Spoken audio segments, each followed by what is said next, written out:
What's up, guys? This is Kyle from Wax Museum. Happy Friday. I'm here with the first part of a 16-part series. Yes, you heard that right. A 16-part series where I'm going to go through my NBA 75th anniversary team collection. I want to talk a little bit about each player, and then I want to show you what cards I have. You know, obviously I have more of some players than I do others, but just want to run you through what I have, why I have it, how I got it, those kind of things. So we're going to jump right in, and I'm just going to go in alphabetical order. So we're going to start with Kareem Abdul-Jabbar. And I just want to say Kareem, I feel like somehow is still underrated by a lot of people. He's got longevity like we haven't seen before. You know, it's a different landscape when he came into the game.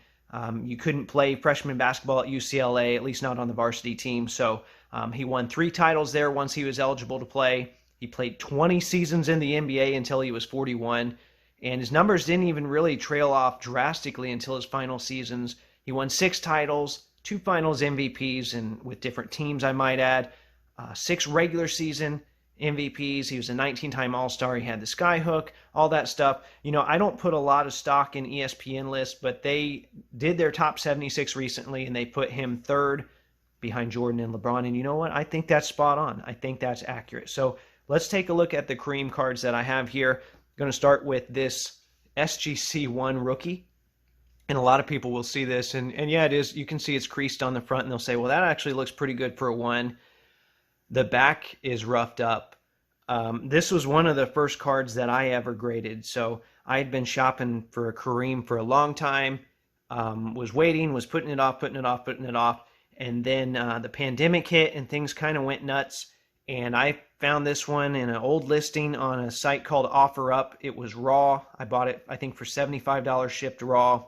Sent it to SGC, got my one. I'm happy with it. It's slabbed.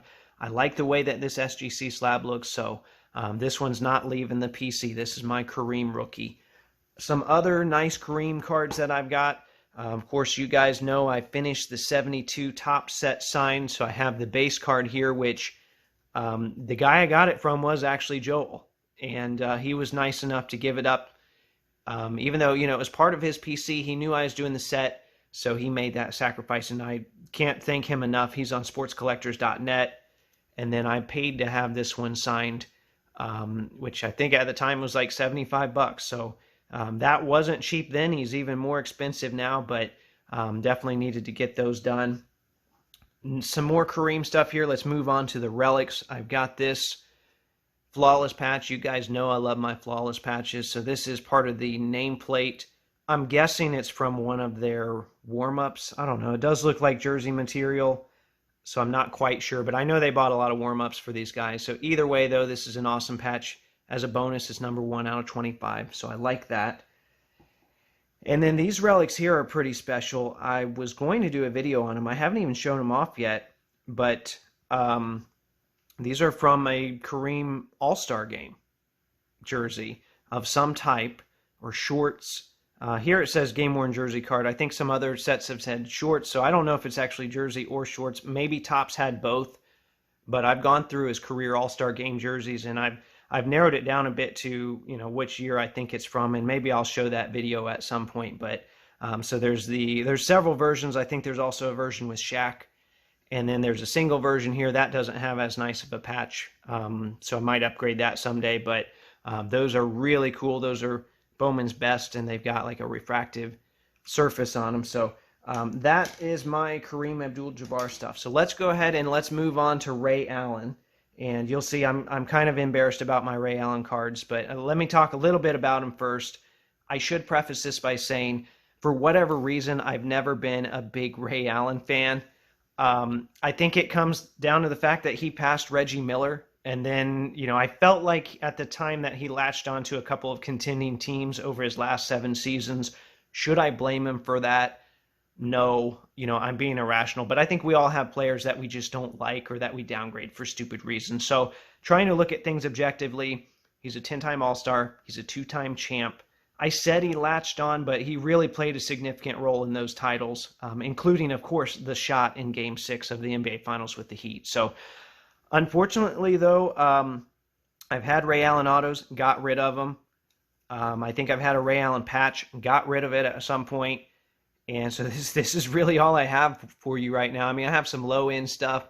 I pulled a Topps Total Gold. I traded that for a Jalen Rose credentials, so I can justify all those moves in my mind. I do need to get me I'm waiting for a nice, big, bulky Ray Allen patch, so I don't just want to get any patch, but for right now I have this. Picked this up for like $5 in a box at a local card show here. All right, so sorry, Ray, that's all I got for you. Oh, I'm also hoping maybe I'll get a finals patch someday. That's another reason why I'm holding out. Next up, we've got Giannis Antetokounmpo, which I also don't have a lot of stuff for Giannis. But, I'm not going to talk about the current players as much because you guys have all seen them, I'm sure, if you're watching this. But, we all knew Giannis was insanely talented. We were waiting for him to make the jump. Even though he already had the 2 MVPs, he made that final leap when he dominated in the 2021 finals. So here are a couple things that I have. I pulled this Pinnacle rookie. This was the only real solo year of Pinnacle. I know they put it in other products, but this is the only year of Pinnacle that they did, which was 2013. I pulled this out of one of those, $8, $12 value boxes at Walmart. It wasn't all Pinnacle. It was just mixed packs, one of those types of things. Kept it. I had a Hoops rookie. I sold it for like $20. I wish I had kept that. But also I've got this cheap Crusade Silver here. Not every card in your PC has to be super expensive. This is just a good-looking card. Might move it someday. Who knows? But anyway, I've got that. And then this, I did buy this card to move. I bought this card. I got a great price on it. I bought it before the playoffs that they won the title. And you can even, this is from one of their alternate uniforms. If you turn it upside down, it's actually the nose of the Buck. That's on the front of, I think it's the black jerseys. That's on the front of those. This card's numbered out of 5. It's numbered 3 out of 5. And I had it. I was going to flip it, try and make some money off of it in my showcase. Then I saw him in the finals. He went on that insane run, and I said, you know what? I can't get rid of that. I've got to have something to remember that series by. So kept this one. Very happy that I have it. Pretty cool piece of a patch in my opinion, and it's low numbered, 3 out of 5. So that is my Giannis stuff. So next up then we have Carmelo Anthony, and I guess I should move some of these here into the spotlight so you can see them while I am chatting away. So Carmelo Anthony, and I know there are a lot of people, maybe that think he shouldn't be on this list or maybe not ranked as high. Well, Jerry West thinks he should be there, and so do I. He's 9th all-time scoring. He had a handful of years where he hovered around 30 points per game, and it spread out over his career. So it's not like he was just, he just had an insanely hot streak there. But he has 6 All-NBA selections. And then recently, I really respect the fact he's reinvented himself, still kind of climbing that scoring ladder. So he's got a little bit of longevity, and he is a lock for me. So I've got some rookie stuff here, and then I have an unlicensed card here. So we'll start, everybody knows Topps Chrome, but I like having, some of the traditional rookies in my collection. So I have Topps Chrome. I also have Topps. And then I have some parallels. So this one here is a Topps Rookie Matrix, which 2003 was the only year they made that. There was just a ton of products for the LeBron year. So this was the only year they made that. I believe it was retail only. And this is the mini framed version, but on the back there were different backs. There's like a Matrix logo back. There's a Topps logo back. There's several different ones. I have the double-double here. So that's one of the variations. I don't know if you can see that. See that double-double logo. So anyway, that's one of the variations. And then I've got this Fleer Tradition rookie, this Fleer rookie. This is the crystal version, and those are numbered out of 375. I got that for like $4 at a card show just a couple years ago. So, Carmelo is slept on, in my opinion. And then I have this letter here, which is the A, even though it says it's number 2 out of 7. This is from Leaf in the Game Used Sports, and it's called In the Name Used Letter. And you guys know I love my letter patches. A lot of Leaf stuff doesn't look so nice because they can't picture the player, but in the case of a letter patch, you want the patch to be the focus anyway, so it works perfect there. So anyway, that's my Carmelo stuff. That leaves us with one guy left, which you've seen this card recently, but you better believe I want to show that off again. So we've got Nate Tiny Archibald. And they call him Nate Tiny Archibald. Well, he was 6'1". Now, this one I struggle with a little bit because I never saw him play outside of old footage. You watch a guy like Kareem, and what you're seeing, it's consistent, it's unmistakable. You can see that he dominated. Nate's all over the place. He had a couple years early on that were off the charts. Then he had an Achilles injury around 1977. Unfortunately, everything went downhill from there. He just wasn't the same player since then. I know rings aren't everything, but that might help his case some, but he only won one. And I'll use some teaching terminology here. I think he gets scored using a curve because he was only 6'1". And so what he did toward the start of his career, though, is really remarkable considering his size. But the 50th anniversary voters voted him in. So I'm not going to change that. It's not this series isn't about my selections anyway. So we're going to celebrate Nate.